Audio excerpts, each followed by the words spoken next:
यहाँहरू सम्पूर्णमा न्यानो अभिवादन सहित हार्दिक स्वागत छ पीएलआर एजुकेसनमा। शिक्षा सम्बन्धी यस्तै भिडियोहरू राख्ने क्रमलाई निरन्तरता दिँदै आज कक्षा 6 को नेपाली विषयको पाठ 1 मातृभूमिको आवाज भन्ने कविता विधाको अभ्यास खण्ड लिएर उपस्थित भएकी छु। यस भिडियोको अन्त्यसम्म हेरेर मन परेमा लाइक, कमेन्ट र शेयर गरिदिनु होला। साथै यस च्यानललाई सब्स्क्राइब गर्नुभएको छैन भने सब्स्क्राइब गरिदिनु होला।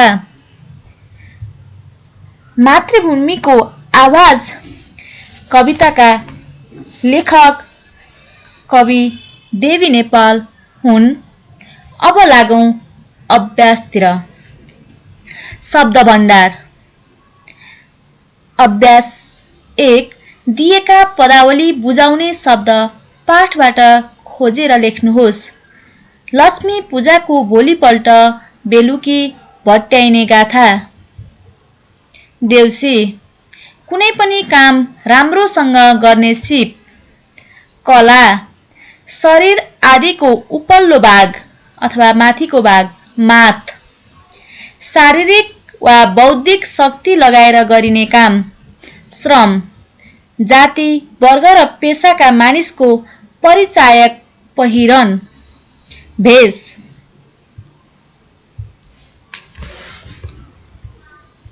अभ्यास 2 उस्तै अर्थ दिने शब्दहरूबीच जोडा मिलाउनुहोस्।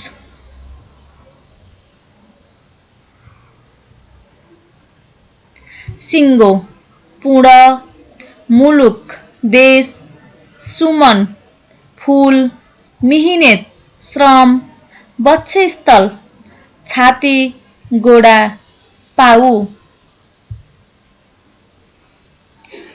अभ्यास 3 उस्तै अर्थ दिने शब्द पाठबाट खोजेर लेख्नुहोस्।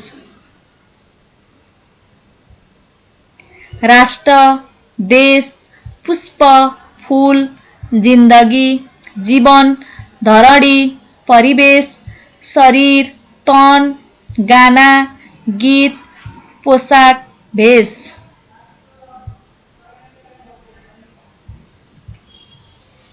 अभ्यास 4 वाक्यमा प्रयोग गर्नुहोस्। यी वाक्यहरू नमुना मात्रै हुन्। तपाईहरूले आफ्नै तरिकाले वाक्य बनाउन सक्नुहुनेछ। सिङ्गो हामी जो जहाँ भए पनि सिङ्गो देशको विकासमा जुट्नुपर्छ। भेष आज विदेशी पनि नेपाली भेषमा सजिँदा साह्रै राम्रो देखियो। संस्कार हामीले हाम्रा राम्रा संस्कार जोगाउनुपर्छ। देउडा देउडा सुदूरपश्चिमको प्रख्यात संस्कृति हो। रोदी म पनि रोदीमा सहभागी हुने मौका पाएकी छु।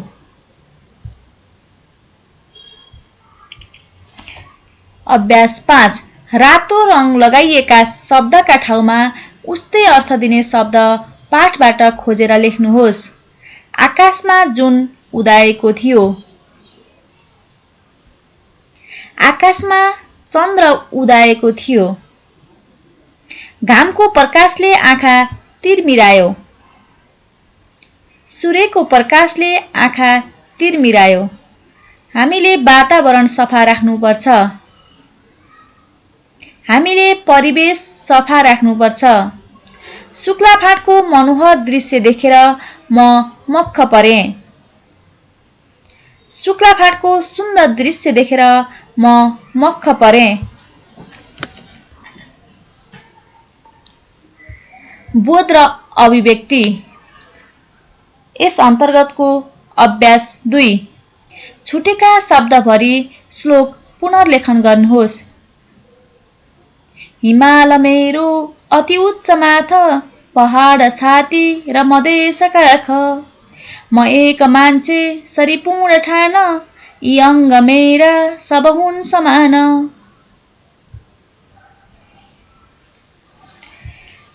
अभ्यास 3 एक वाक्यमा उत्तर भन्नुहोस्। के बाँचे देश बाँच्छ। संस्कार बाँचे देश बाँच्छ। देशलाई केले सिगार्नुपर्छ भनिएको छ। देशलाई श्रमले सिगार्नुपर्छ भनिएको छ? पहाड र मधेसलाई के भनिएको छ? पहाडलाई मानिसको छाती र मधेसलाई काख भनिएको छ। संस्कृतिको सुवास कसरी छर्न भनिएको छ? संस्कृतिको सुवास मिलेर छर्न भनिएको छ।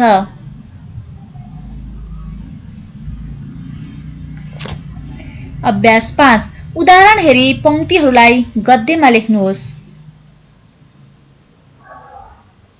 जस्तै आमा पुकार्छन् सबले मलाई, यसलाई गद्यमा सबले मलाई आमा पुकार्छन्। क गौरा खुलो सुन्दर देउडामा, प्रश्न ख सिंगार नआऊ श्रमले मलाई।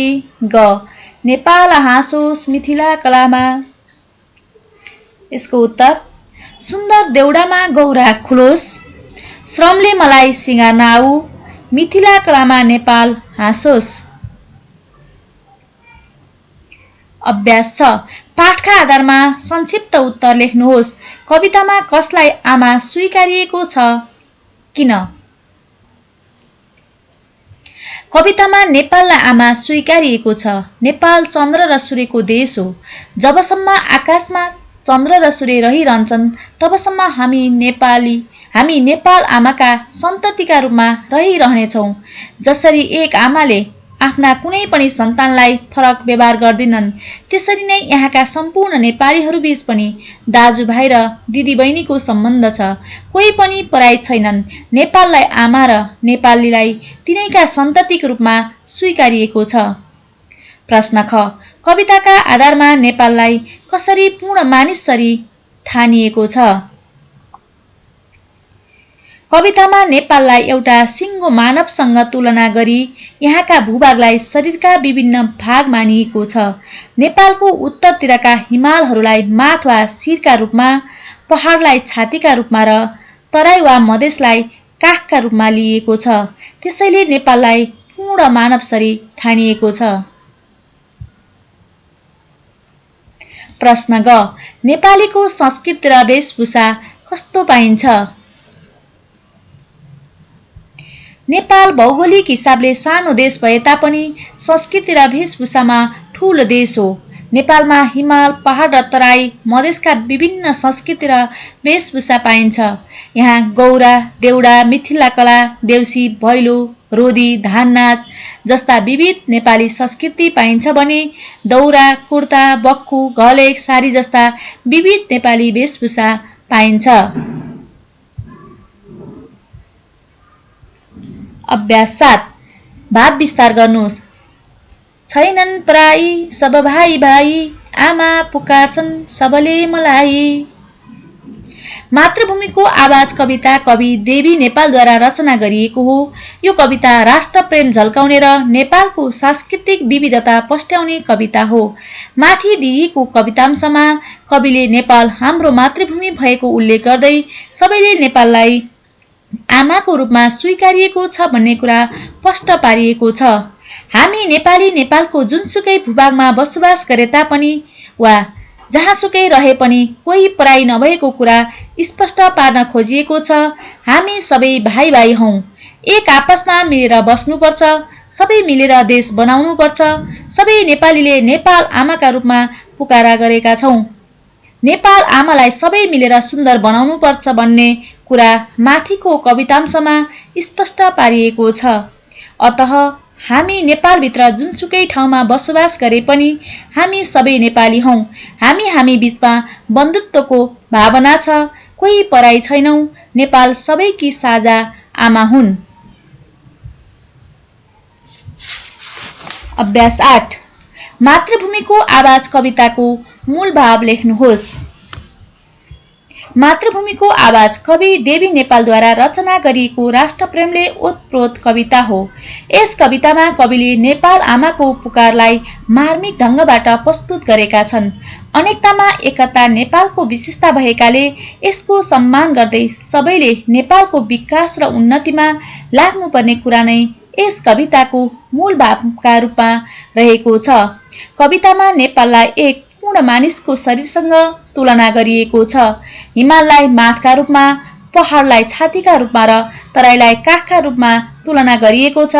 त्यस्तै नेपालमा विभिन्न जात जातिहरूका विभिन्न संस्कृति र वेशभूषा रहेको कुरा कवितामा उल्लेख गरिएको छ।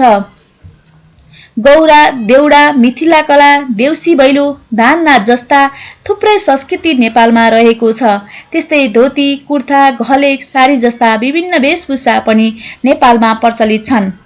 नेपालका जुनसुकै जात, धर्म र संस्कृतिका मानिसहरूको जे जति पोसाक चाडपर्व छन्, यी सबैको सम्मान र संरक्षण गर्नु हामी सबैको दायित्व हो। अब नेपाललाई श्रम र सिपको आवश्यकता रहेको कुरा पनि कवितामा कविले व्यक्त गरेका छन्। हामीले हाम्रो संस्कार बचाए मात्र देश बाँच्नेछ, त्यसैले संस्कार बचाउनु पर्छ। यस प्रकार विविधतामा एकता रहेको नेपाललाई हामी सबै नेपाली मिलेर श्रम र सिपले सिंगार्नुपर्छ भन्ने कुरा कविले मातृभूमिका माध्यमबाट व्यक्त गरेका छन्।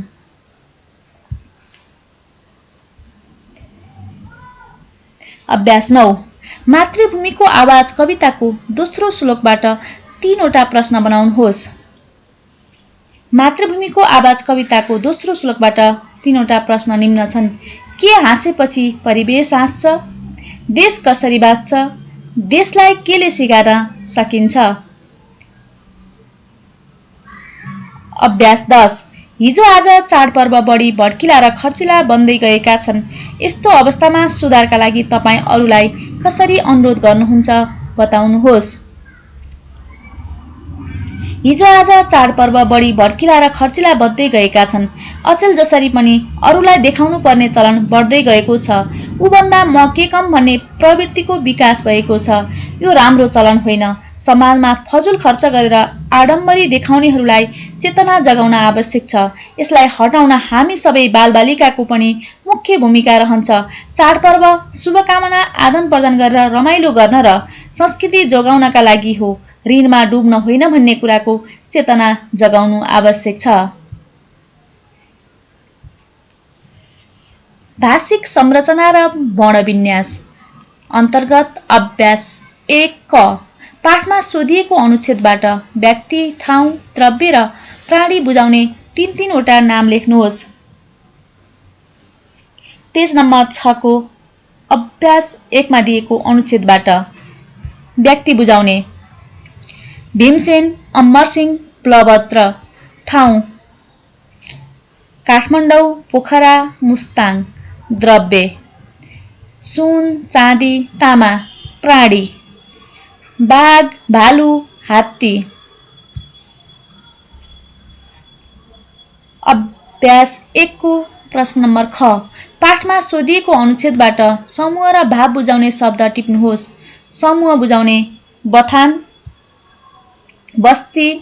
भाव बुझाउने वीरता, माया।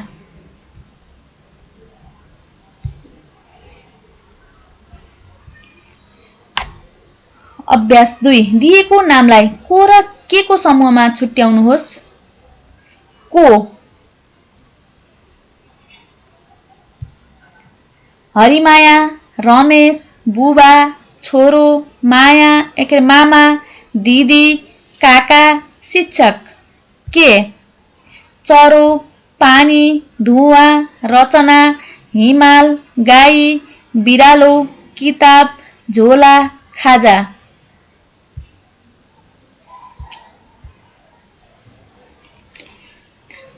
अभ्यास 4 रातो अक्षरले लेखिएका नामका सट्टामा मिल्ने सर्वनाम राखी पुनर्लेखन गर्नुहोस्।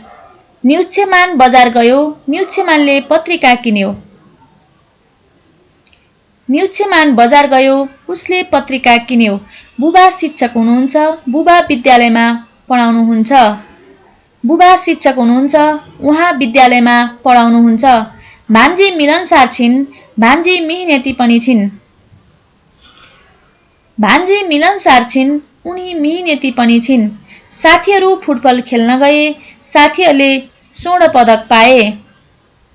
साथीहरू फुटबल खेल्न गए, उनीहरूले स्वर्ण पदक पाए। अभ्यास 5 तलका सर्वनाम र क्रियाबीज जोडा मिलाउनुहोस्। त्यो पढ्छ, हामी पढ्छौँ, त पढ्छस्, तिमी पढ्छौ, उनीहरू पढ्छन्। अभ्यास 6 दिएका सर्वनामलाई वाक्यमा प्रयोग गर्नुहोस्। वाक्यहरू नमुना मात्र हुन्। हामी असल बन्नुपर्छ। तपाईले हामीलाई सिकाउनुहोस्। उहाँ घर जानुहुन्छ। त राम्रोसँग पढ। तिमी ज्ञानी छौ।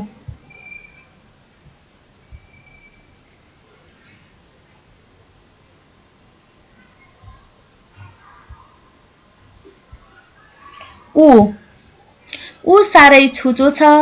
उनी प्रथम भइन्। यो कसको कलम हो? त्यो लुगा मलाई देऊ। यी सामानको जतन गर। ती तिम्रा हुन्। अभ्यास 7 कविताबाट ह्रस्व इकार लागेका शब्द टिप्नुहोस्।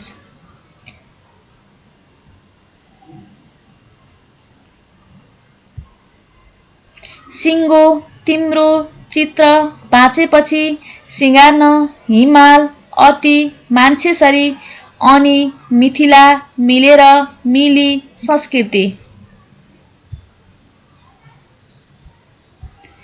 अभ्यास 8 तलका शब्दको वर्णविन्यास मिलाएर लेख्नुहोस्। कसिलो, इन्जिनियर, गरिब, इच्छा, पिरो, शहीद, अफिस, घिउ, पर्सी, पछाडि, परिभाषा, अभिभावक।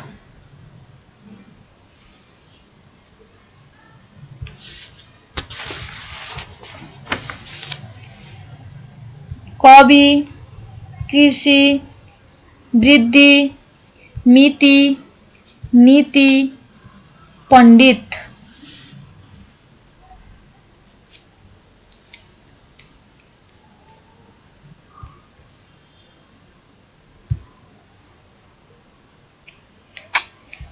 यति बेलासम्म यस भिडियो हेरेर साथ दिनुभएकोमा यहाँहरूलाई धेरै धेरै धन्यवाद र यस भिडियो मन परेमा लाइक, कमेन्ट र शेयर गरिदिनुहोला। साथै यस च्यानललाई सब्स्क्राइब गर्नुभएको छैन भने सब्स्क्राइब गरिदिनुहोला।